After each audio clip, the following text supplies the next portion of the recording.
على عباده الذين اصطفى أما بعد فعن أبي هريرة رضي الله عنه قال رسول الله صلى الله عليه وسلم 7 يظلهم الله في ظله يوم لا ظل إلا ظله إمام عادل وشاب نشأ في عبادة الله ورجل قلبه معلق بالمسجد إذا خرج منه حتى يعود إليه ورجلان تحابا في الله اجتمعا عليه وتفرقا عليه ورجل ذكر الله خاليا ففاضت عيناه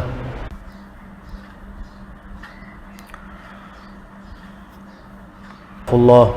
ورجل تصدق بصدقة فأخفاها حتى لا تعلم شماله ما تنفق يمينه رواہ البخاری و مسلم۔ حضرت ابو ہریرہ رضی اللہ تعالی عنہ سے روایت ہے کہ رسول اللہ صلی اللہ تعالی علیہ وآلہ وسلم نے فرمایا 7 قسم کے آدمی ہیں جنہیں اللہ تعالی اپنی رحمت کے سائے میں جگہ دے گا قیامت کے اس دن میں جس دن کہ اس کے سایہ رحمت کے سوا کوئی دوسرا سایہ نہیں ہوگا۔ ایک عدل و انصاف سے حکمرانی کرنے والا فرمان روا، دوسرا وہ جوان جس کی نشو و نما اللہ تعالیٰ کی عبادت میں ہوئی، تیسرا وہ مرد مومن جس کا حال یہ ہے کہ مسجد سے باہر جانے کے بعد بھی اس کا دل مسجد ہی سے اٹکا رہتا ہے جب تک کہ پھر مسجد میں نہ آ جائے، اور چوتھے وہ 2 آدمی جنہوں نے اللہ کے لیے باہم محبت کی اور اسی پر جڑے رہے اور اسی پر الگ ہوئے، پانچواں خدا کا وہ بندہ جس نے اللہ کو یاد کیا تنہائی میں تو اس کے آنسو بہہ پڑے، اور چھٹا وہ مرد خدا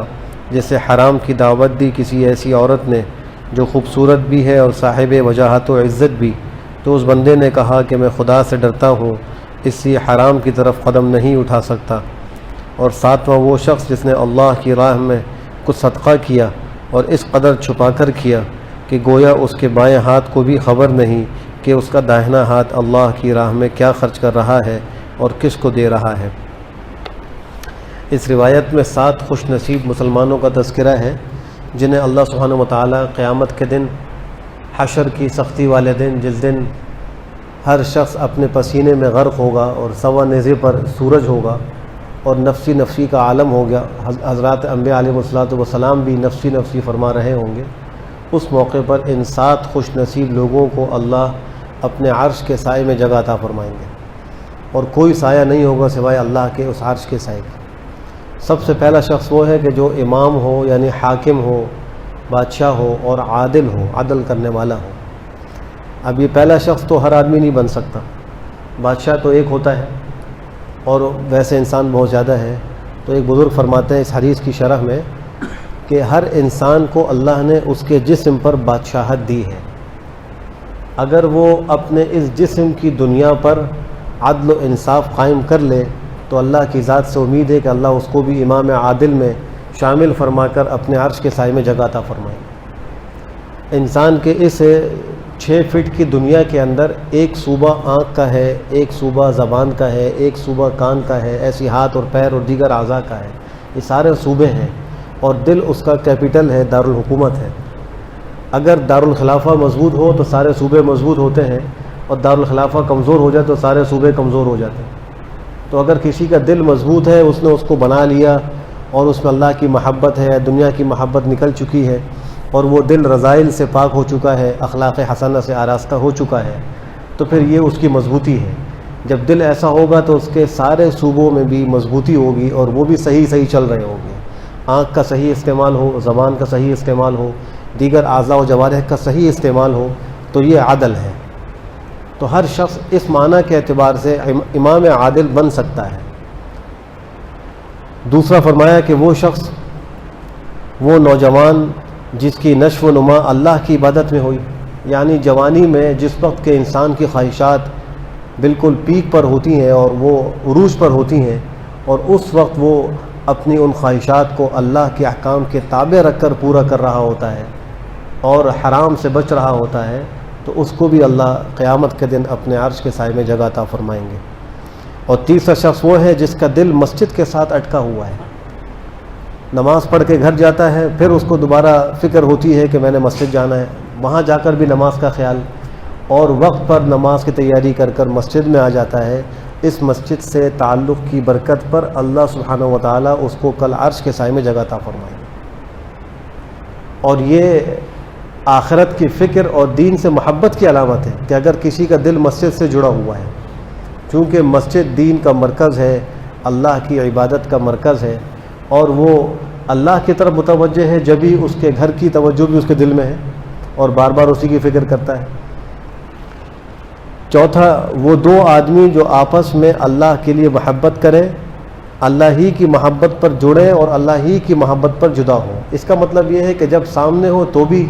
ایک دوسرے سے اللہ کے لیے محبت کرتے ہوں، اور جب پیٹھ پیچھے ہوں، ایک دوسرے کے سامنے نہ ہو تو بھی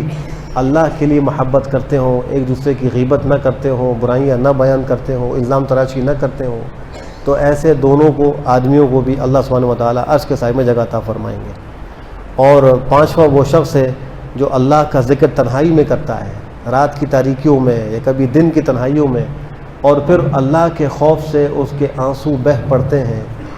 اللہ کے خوف سے نکلنے والا جو آنسو ہے، یہ جہنم کی اندر جو آگ کی خندقوں کی خندقیں ہیں ان کو بجھانے کے لیے کافی ہے۔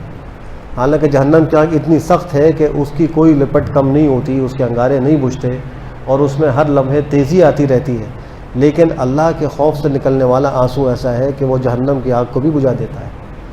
اگر کسی کی آنکھ سے ایک مکھی کے سر کے برابر بھی اللہ کے خوف سے آنسو نکل آیا تو اس کو بھی فضیلت حاصل ہوگی۔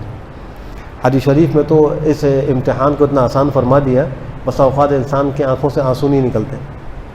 کبھی دل کی سختی کی وجہ سے، کبھی کسی اور وجہ سے، تو فرمایا کہ اگر تم کو رونا نہ آئے تو رونے والوں کی شکل بنا لو، ان لم تبکوا فتباکوا، رونے والے کی شکل بنانے پر بھی اللہ سبحانہ و تعالیٰ وہی مرتبہ اور مقام عطا فرمائیں گے جو رونے والوں کو عطا ہوتا ہے۔ اور چھٹا، وہ شخص ہے کہ جس کو کوئی خاتون گناہ کے لیے بلائے، خوبصورت بھی ہو، حسب و نسب والی بھی ہو، اونچے خاندان والی بھی ہو، لیکن وہ صرف خوف خدا کی وجہ سے گناہ کا ارتکاب نہ کرے، اللہ اس کو بھی عرش کے سائے میں جگہ عطا فرمائیں گے۔ اور ساتواں، وہ شخص جو اللہ کے راستے میں صدقہ کرے لیکن پوشیدہ طور پر کرے۔ نفلی صدقات اور نفلی عبادات میں اخفاء افضل ہے، چھپا کر کرنا افضل ہے۔ اور حدیث شریف میں یہاں فرمایا کہ اس کے الٹے ہاتھ کو بھی پتہ نہ چلے کہ سیدھے ہاتھ نے کیا خرچ کیا۔ یہ ایک تعبیر ہے، اصل بتلانا مقصود یہ ہے کہ کسی کو بھی اس کی ہوا نہ لگنے دے، خاموشی سے اللہ کے راستے میں وہ خرچ کرے، تو قیامت کے دن اللہ ان کو بھی عرش کا سایہ نصیب فرمائیں گے۔ اللہ سبحانہ و تعالی ہم سب کو بھی انہی ساتوں افراد میں کسی قسم میں شامل فرمائے۔ الحمدللہ رب العالمین والعاقبۃ للمتقین والصلاة والسلام۔ اللہم بارک لنا فی رجب وشعبان۔